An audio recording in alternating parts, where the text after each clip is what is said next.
बोला बोला बाबा गरीब नाथ की।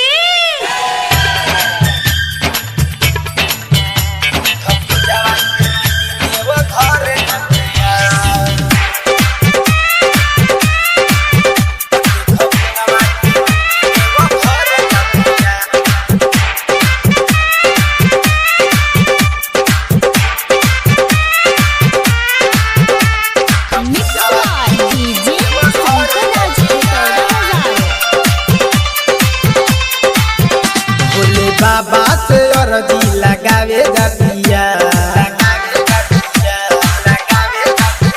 भोले बाबा से अर्जी लगावे जातिया, भोले बाबा से अर्जी लगावे जातिया। देखो सिलवा के हो देखो पूनमा के दीदी देव घर जातिया, देखो पूजावा के दीदी देव घर जातिया। भोले बाबा से अर्जी लगावे जातिया, भोले बाबा से अर्जी लगावे जातिया। देखो सिलवा के हो देखो पूनमा के दीदी देव घर जातिया, देखो पूजावा के दीदी देव घर जातिया। आप सुन रहे हैं म्यूजिक बाय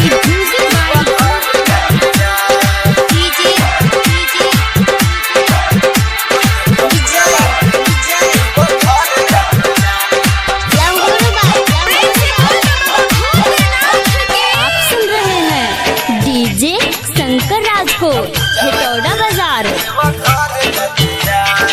भोले बाबा से मांगे सुंदर बर हो, बम बम बोली के मचौलस कहर हो।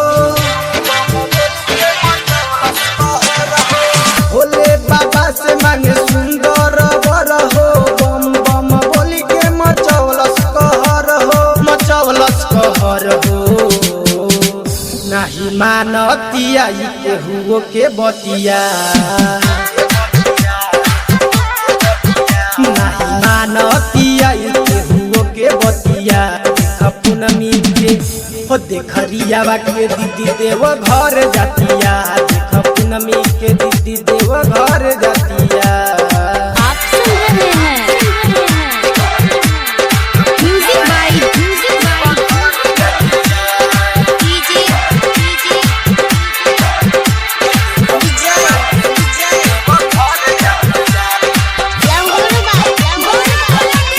आप सुन रहे हैं डीजे शंकर राज को हेटौड़ा बाजार। यही से ही तो भइल मशहूर हो, जलवा चढ़ाई जाके जरूर हो।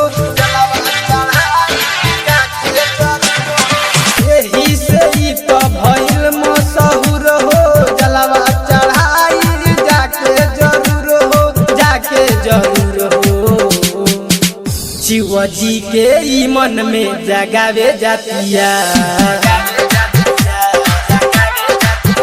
शिव जी के ई मन में जगावे जातिया।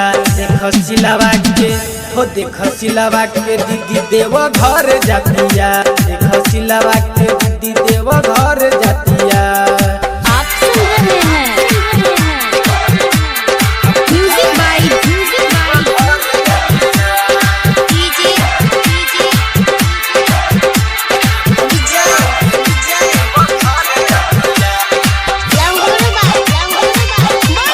आप सुन रहे हैं डीजे शंकर राज को हेटौड़ा बाजार।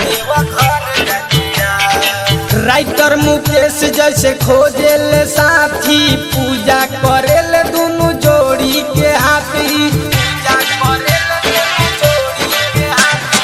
राइटर मुकेश शत्रुघ्न जैसे खोजेल साथी, पूजा करेल दोनों जोड़ी के हाथी, जोड़ी के हाथी। कान्हावा प कांवर धके सेल्फी खिंचतिया, कान्हावा प कांवर धके सेल्फी खिंचतिया। देख पूजावा के हो देख पूजावा के दीदी देव घर जातिया, देख पूजावा के दीदी देव घर जातिया। भोले बाबा से अर्जी लगावे जातिया, भोले बाबा से अर्जी लगावे जातिया। देखो शिलवा के हो देख पूनमा के दीदी देव घर जातिया, देख पूजावा के दीदी देव घर जातिया।